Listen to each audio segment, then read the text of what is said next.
Hi, I'm Lady C. Growing up as a Jehovah's Witness, I used to be proud to tell people that Jehovah's Witnesses are the same all over the world. Well, it wasn't until I left the organization and started doing some research, and I discovered that that just simply is not the case.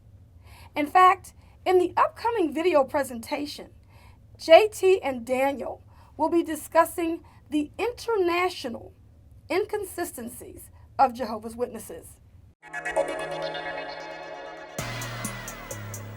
You're listening to The Critical Thought, where we challenge our listeners to use critical thinking when examining the teachings of Jehovah's Witnesses. Hi, I'm Daniel. I'm JT. And the purpose of this video is to speak to you about the Jehovah's Witnesses and their international inconsistencies. JT, right. Let's talk. All right, man. About Let's the do it. international inconsistencies.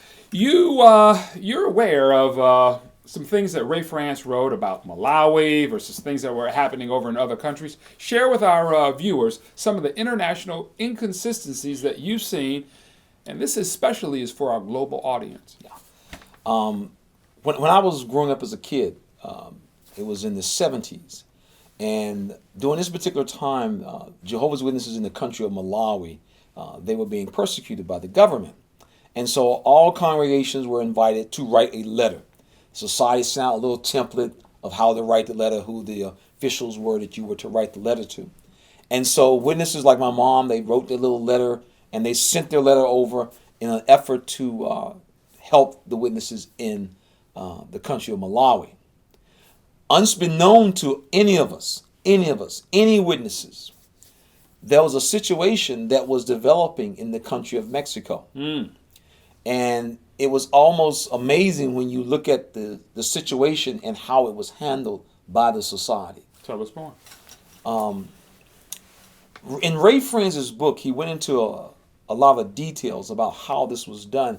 And the most fascinating thing about the account of Ray Franz in his publication about the Mexico and the Malawi issue was actually who raised the issue. Very important. Who raised the issue? We know that, for example, right now, the big thing we see in the news right now is the Catholic Church and the problems they're having. And it's typically the grassroots people in the Catholic Church who are raising an issue in regards to how they are handling the issue of child pedophilia. It's a bottom up. It's a bottom up. Not a top down. Yes. Not the folks at the top of the organization, the circuit overseer, the governing body that blows the whistle and says we need to make changes. It's the families like yours that start to raise the roof that make the change. Am I hearing that right? And that's what happened in Mexico. So witnesses in Mexico started asking the question, what's going on over in Malawi? Why are they suffering like that? Are we doing something wrong over here? And the reason why is because in the country of Malawi, along with many other countries, they wanted the witnesses to become involved in political activities. Well, in Mexico, the issue of serving in what we would call basically the National Guard, the witnesses were allowed in Mexico to literally pay a bribe saying that they had served 2 years in the National Guard. That's basically what it was. And as a result, the witnesses didn't have to suffer in Mexico like they did in the country of Malawi. The problem is these two policies were running at the same time, completely inconsistent. And that's why the witnesses in Mexico are like, well, what's going on over there? Because we're not going through all this because we have a workaround. And they was basically bribing the officials to pay for a card that would identify them as basically, I have served 2 years in the National Guard. Same God, same organization. Same organization, same God. Different countries, different policies. Yes. And so you've heard me ask, you've heard us ask on previous videos, is the supreme question is, does this sound like Jehovah God or man? Yes. And I think that answer to that question helps you better understand what's really going on in this organization. Are there any other international consistencies that you're aware of that we should share with our viewers? Let me give you another example. The country of Bulgaria. The Watchtower was trying to basically keep their status in the country of Bulgaria. And the government raised basically two issues. The issue of blood transfusions and the issue of serving in the military. And so it was during this time that the society revised its position on blood. Oh, my. Now, it's interesting because it only lasted for a very short period of time. They basically told the Bulgarian government that witnesses will be allowed. It's up to them. It's a personal choice if they want to take blood or not. During that same time, this is when the shift from this fellowshipping to disassociation was put into action. Along during this same time, this is when alternative service was revised, saying that if the government offers an alternative to serving in the military, the witnesses now can make it. So what you're looking at is how the Watchtower, it often maneuvers things, and this maneuvering has impacted thousands of people's lives. And after it got out in the public that the society had agreed that witnesses could decide for themselves on blood, they walked it back. They walked it back. And when you start, and that's why we tell people, do your homework. Do your research. The documentation is there. You can read it for yourself, find it for yourself. It is there. And it's interesting how you see around the world in different countries, witnesses can end up finding themselves living under one set of rules and living under another. Bulgaria, another international inconsistency. We know from God's word that Jehovah is consistent. Yes. Does this sound consistent? Then it doesn't sound like Jehovah. Any other adds or subtracts or any current updates with any inconsistencies that you're aware of? Well, we can expect in the future that the society will continue. They've always done this type of things. So it's going to be interesting to see down the road what else they change, what else they modify. And unfortunately, as is often the case, the change won't be because of the benefit to the Jehovah's Witness. It will be as a benefit to the organization. JT made the point that change typically happens from the grassroots. A revolution. Families like yours saying enough is enough. This is man, this is not God, and then holding their leaders accountable. This is Daniel. This is JT. You know, that was a very, very interesting discussion with Daniel and JT. Yes. In fact, ladies, let me ask you a question. What do you remember about Malawi? As a kid growing up in the 70s, I remember being at like our theocratic school service meeting program, and the brothers were reading a letter from the platform, and they were asking us to write letters to the Malawian government. And what I remember them saying is that if a brother had a business, that put it on business letterhead so that they could make a little bit more of a statement and stuff like that.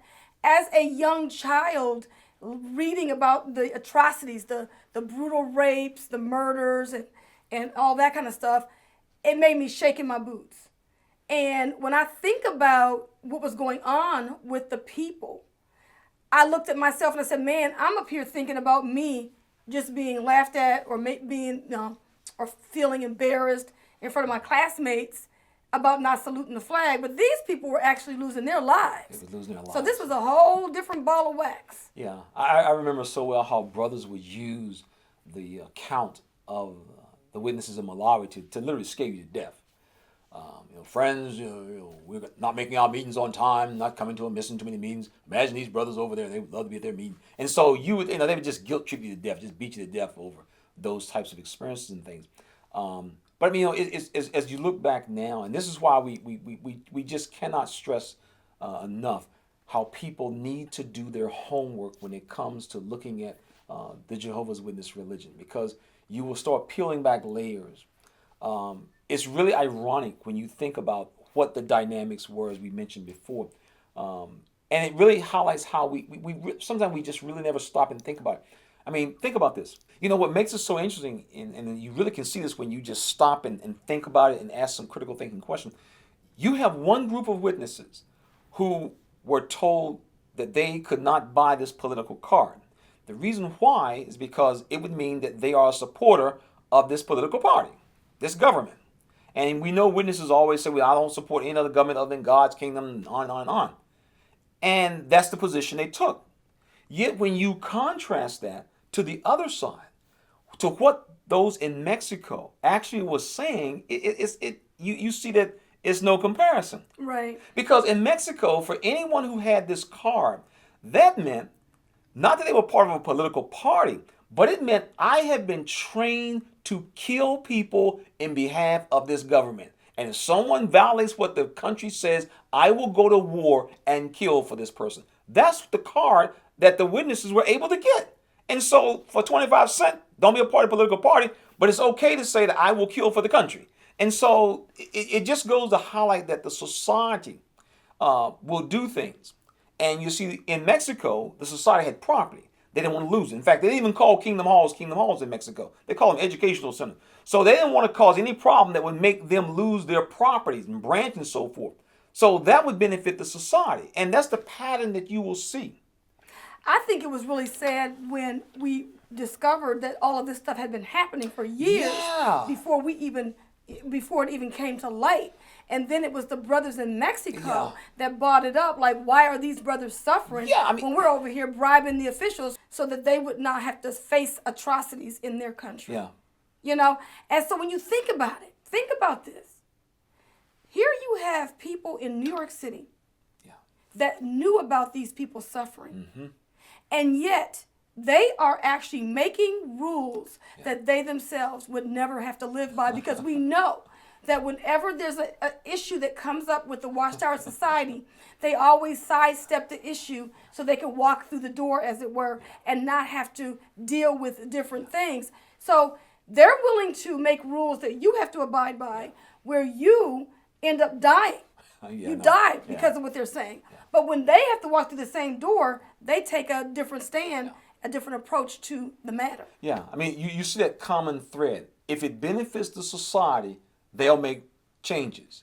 If it benefits the individual, they won't. And that was the same thing that me and Daniel discussed with Bulgaria. They was trying to get themselves situated, but they didn't worry about the friends. And when they got their hands caught in the cookie jar, they decided to try to dust their hands off from it. I mean, so we see this constant inconsistency. And of course, the sad thing is that when you try to explain this to a Jehovah's Witness, because they only see what happens in the front and not what goes on in the back, they just simply go into denial. And that's very, very unfortunate. Because as you mentioned, people's lives have been impacted tremendously by the inconsistencies of Watchtower policies all around the world. I think the bad thing about it is when they say that's what we used to teach. Oh my goodness. And then I'm thinking to myself, oh, you used to teach this, but these people were dying under the old rule. Yeah, but then witnesses are ready to say, oh, we used to do that, we used to teach that, but now we don't teach that. But what about all those people that suffered under that teaching? Yeah. And that's really where the critical thinking comes in at, is that as a witness, you never stop to think when something changed and ask the question, well, what about the folks who got hurt by this? That's never considered. And so you just move on. And that is the pattern that we see in the organization. We see it today. They've been doing it for over 140 years. And for all practical purposes, they will not stop. Because it works. It works. Every one of you watching these videos, you know exactly what your family and friends will tell you when you point out these inconsistencies. It works. The person is willing to accept any excuse and keep on rolling. And so that's what makes it a challenge. But when people take the time to ask critical thinking questions and pause and ponder over it, you begin to see the wheels fall off the wagon. And unfortunately, that's what we see so many times.